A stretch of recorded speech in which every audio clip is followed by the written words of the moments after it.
Hello everyone, it's Adam here. What we have here are the adjustable rocks risers for the R1200GS Adventure. We've got some awesome instructions here. The adjustable rock risers are going to require that we reroute some cables. These are not the vibration-free ones. I wanted to actually get the vibration-free ones, not because people said they're necessary, but because it's a new product and I wanted to kind of test them how they are. These are kind of the tried and true. Most people say just get the risers that come up and back. That are fixed. You'll really only adjust these once and you'll be happy with it and never adjust them again, so it's kind of a extra cost for no reason. But Rocks Risers had a blemish sale. You can see right there a couple of blemishes on these things. A blemish sale, and these were $90 instead of $135, so I grabbed $90 in free shipping. So great deal. Grabbed it from Rocks Risers with a 1-year warranty, or a Rock Speed FX. They were cheaper than the fixed risers, so I figured why not. And then finally the vibration ones will have to be couple years from now when those go on sale, but I do think there's value in the vibration free ones. I just need to or vibration reduction, but I need to do some take some time with these first so I can tell the difference. So anyway, to be clear about the cable routing, as you can see back here, we've got some throttle and clutch cables that are coming around. These are currently coming down and around the front forks on both sides, coming to the inside on both forks. The instructions ask that you remove these on both sides and lift the forks up a bit off the stanchions and then move these to the outside of the fork, so coming outside as opposed to inside as you currently see it. I may not show that on video, but I'll come back to you guys in a second. And I may not show that on video, but I'll come back to you guys in a few minutes to show you the final result and let you know if I hit any snags. So I used two hands with this flathead screwdriver to lift up on the hinges there. You can see the grooves right there. Just lift straight up, it popped right off. I didn't think I blemished it at all, but that's it. I didn't have a large enough wrench, fixed crescent wrench, so I'm just going to use this guy to the right size. It's going to go down here in these, down here, and the 14 mil goes on top. And the reason why you need this is because when you're turning this, you can see it's just turning down there below it, so you'll need to hold that still to get this loose. Okay, we got the 14 millimeter out. Presumably, all I have to do now is just grab this and push it right down. There it goes. So now we've got a little bit of a gap right there. Woo, there we go. Now we can make these, move these to the outside. Alright, so before I tighten this down, I wanted to kind of raise a concern that I may have here. Let's get some feedback from you all. But you can see here that you've got, focus. And you can see how this is now routed around the fork. But when I come full lock, you can see this pressure. That's way too much bend. I'm not even full lock yet. Great this direction, but that other lock there, it just puts a lot of pressure right there. So I think what I'm going to do is I'm going to unhook, I'm going to keep that zip tie hooked in. I'm going to undo this clip here and see if that makes any difference in this situation, because it's just a little unsettling. So let me use the two hands and okay, so I've taken some steps here. That's my USB cable. So what I've done is I've routed the cable behind the fork as I previously showed, and then I zip tied it away from this piece here down here to the kind of into the frame of the bike. So when I move it, let's get full lock here to the right side. You can kind of see here, watch it go down. It's still getting compressed, so I'm still hitting that, but it's not bending the cable at all. It's rubbing against the fork, which over time will lead to some wear, maybe some premature rust. But it's not doing anything other than just pushing this inward slightly as we make that full lock. So see if I can get this in view here. There it is. So I think it's be fine. We'll do the other side now. I don't think we'll need to reroute the other side, but what I'll do is I'll stop here. I'll go ahead and install the risers, and then we'll see if we need to reroute the other side. I know that this was the common side that needed the most rerouting, so we're going to torque this to 40 Newton meters, maybe with some thread locker, maybe not, and then go on our way. Alright, so since we're not rerouting the left side cables, we're going to move on to the actual rock riser install. You're going to need a T45 to remove these 4 bolts. And my rocks riser set came this way, and all you need is a 6mm Allen on the top and the bottom in order to remove both sides from each other in order to proceed. So let's go ahead and get the handlebars off, and then we'll get this done. Okay, so handlebars are off. I put on a towel. Based on the picture here, you'll have this picture yourself when you do the instructions.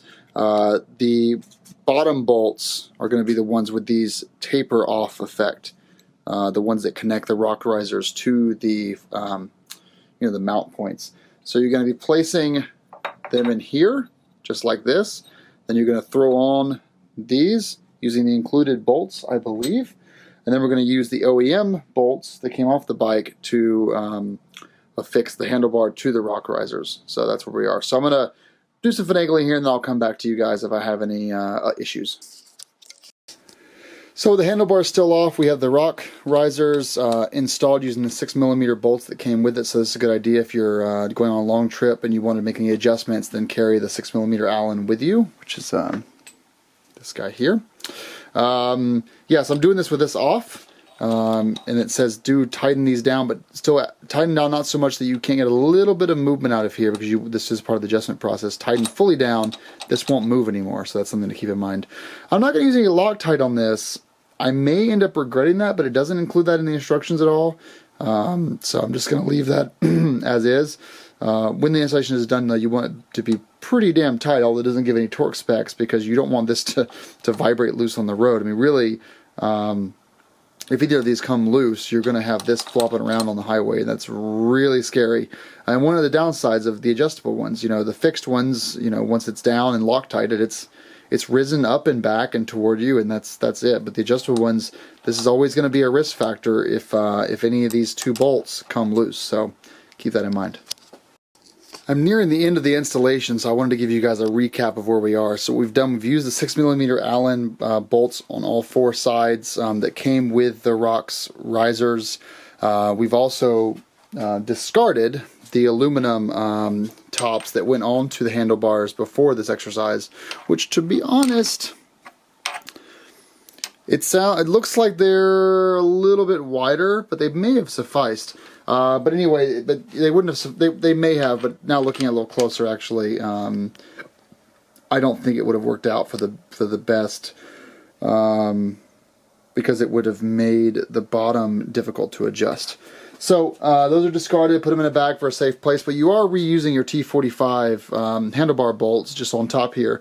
Now at this point, I can still move this around freely, forward, back, forward, up, down. So I'm going to now tighten the handlebar to the rocks risers and then start my adjustment process. Well, I've not tightened anything down yet. It's all still pretty loose. But one thing to keep in mind is trying to, I've got a kind of a optical illusion here because I've got this iPhone mount mounted on the handlebars, which is kind of making it difficult for me to get a level point between the handlebars. You don't want to have your right arm be farther out from the left arm. You want to have a balance on the bike. So I'll need to probably remove this and then figure out the right thing. But either way, I digress. Right here, it was a problem. I didn't think it would be, but works fine going down, obviously. But the clutch side, as you go up, it pulls right there. So we'll have to reroute this cable as well. So I'm going to do that, and I'll come back to you guys in a minute. Alright, so cables on the clutch side are now rerouted. What I did, you can see now this is on the outside of the fork. If I move this over, shine the LED down in there. There we go. You can see down here there are now some, look at this, showing for you guys. There we go. Down there we've got two zip ties right here. So it was hooked over here in the little hole right there. I'll try to point it out or so. But no, that is now unhooked, and now hooked to the side. So you'll see when we do a solid turn in here, it doesn't catch at all, and then on the way out, doesn't pull. So it works. I had to do a little bit of rerouting here, make sure things stay not too tight, but I think we're good in place now where we can finally sit on the bike and do some adjustments.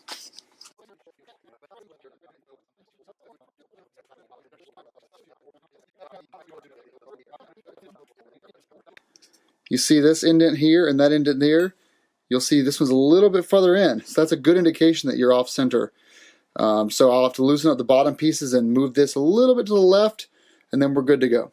I made some modifications, as you can possibly see right here. So now we're going backward instead of forward. And it was just a central change because I had to, what I did was I tweaked the handlebars up, towards me more, but the pivot of the forward back pivot, I moved it backwards. So what's happening now is the handlebar is actually coming in quite close to me, which, on road is kind of nice. That's coming back, it's coming back toward me. But then I tweaked the handlebars, I rolled them upward like this. So off-road, I've got, there's the brake. I've got a little bit more, neutral. I've got a little bit more height, but it's coming back towards me a little bit. But that does mean that when I turn this up, it doesn't hit the Z-Technic. Yeah, there we go.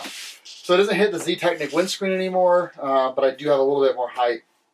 I look at the photos online. This is the majority of those configuration is back and then roll the handlebars up a little bit.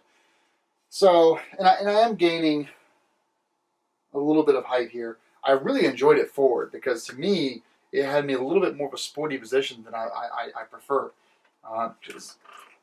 Yeah, that is definitely not going anywhere. Oh, it's going a little bit there. I'll tighten it a little bit more, but this is the position. It works with the windscreen. The mirrors need to be adjusted. Everything else is great. So I guess that's the end of this video. Let me do a quick walk around with you guys. Just like that. It's not completely flush, as you can see right there. So I'll have to figure something out there. Maybe I loosen the back up and I tighten on the front a little bit more. And then under here, this also is not completely flush, but it appears the angle isn't really conducive. If I go to the other side, it is. Well, no, it's actually not. So I'll do some tightening down, but this is the angle I'm going to keep. I like it a lot. Looks great, and will treat me well on and off road. So, as always, guys, thank you for watching, and have a great day. Safe riding. Now that I've gone through this, I did want to mention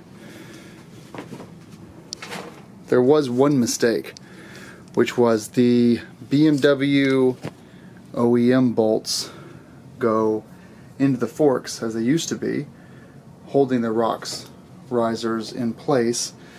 The ROX riser M6 bolts go on top. So I only know this based on photos. Both, mixed the other way around with these on the bottom and the other BMWs on the top.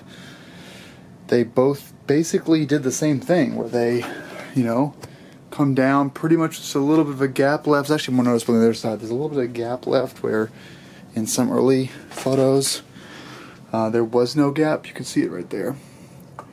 Yeah, it's actually kind of amazing. You've got, marginal gap on the bottom, but pretty large gap on the top, especially in the rear there.